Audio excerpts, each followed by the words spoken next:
Clock வைஸில் போனோம்னா negative, anti clock வைஸில் போனால் தான் பாசிட்டிவ். அதனால தான் எப்போவுமே இப்படி போவோம். பாசிட்டிவ் டிரெக்ஷன், ஐ மீன் இங்கே வந்து டிரெக்ஷன் சேஞ்ச் ஆகுது. நான் இப்படி பார்க்க போகிறேன், 0லேருந்து நான் இந்த மாதிரி இப்படி நான் இப்படி பார்க்க போகிறேன், 0லேருந்து இங்கே கீழே வர போகிறேன். அப்படின்னா எனக்கு இது -π/2 வரும், இது π/2 வரும். ஸோ இந்த π/2 டில் -π/2 இது தான் வந்து சைன் தீட்டாவும் ப்ளஸ் டேன் தீட்டாவோட ரேஞ்சஸ் கூட.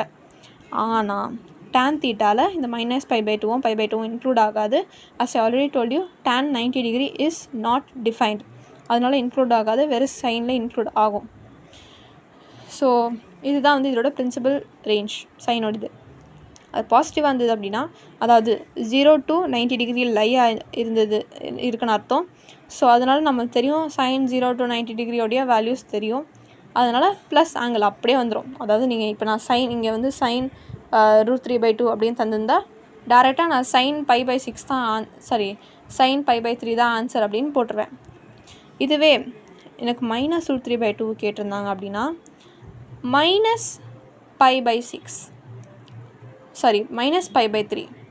அதாவது இந்த ஆங்கிள் பாசிட்டிவாக இருந்தது அப்படின்னா, ஒரு வேல்யூ பாசிட்டிவாக இருந்தது அப்படின்னா அது பாசிட்டிவ், அதோடைய ஆங்கிளும் பாசிட்டிவ்.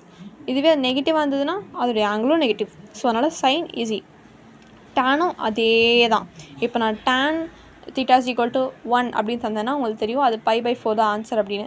இதுவே -1 தந்ததுன்னா -π/4, பிகாஸ் இங்கே -π/2 அண்ட் π/2 தான் ரேஞ்சாக எடுத்துருக்காங்க. ஸோ அதனால் இது வந்து ஈஸியாக இருக்கும். காஸ் மட்டும் நீங்கள் கொஞ்சம் இந்த இது ஃபாலோ பண்ண மாதிரி இருக்கும்.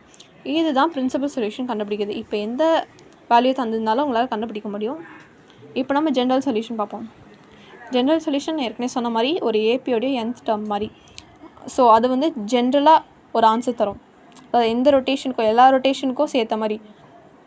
இங்கே n belongs to zன்னு கொடுத்துருக்காங்க. இந்த n is nothing but the number of rotations. இப்போ ஜென்ரல் சொல்யூஷனுக்கு ஃபஸ்ட்டு நான் ஏற்கனவே சொன்ன மாதிரி எப்போவுமே வேல்யூஸ் தான் தருவாங்க, ஆங்கிள் தர மாட்டாங்க.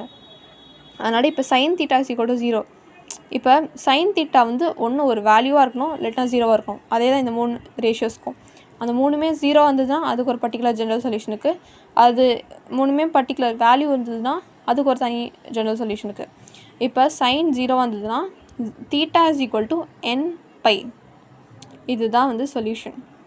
இதுவே காஸ் 0 வந்ததுன்னா தீட்டா = 2n + 1 × π/2 அண்ட் tan 0 வந்ததுன்னா theta = nπ, where n belongs to z. அதாவது n வந்து ஒரு இன்டீஜராக இருக்கணும், பிகாஸ் இங்கே நம்பர் ஆஃப் ரொட்டேஷன்ஸ் தான் நம்ம என்னன்னு வச்சுருக்கோம். இப்போ இதுவே சைன் தீட்டா வந்து ஒரு ஆல்ஃபா, இங்கே ஆல்ஃபா அப்படி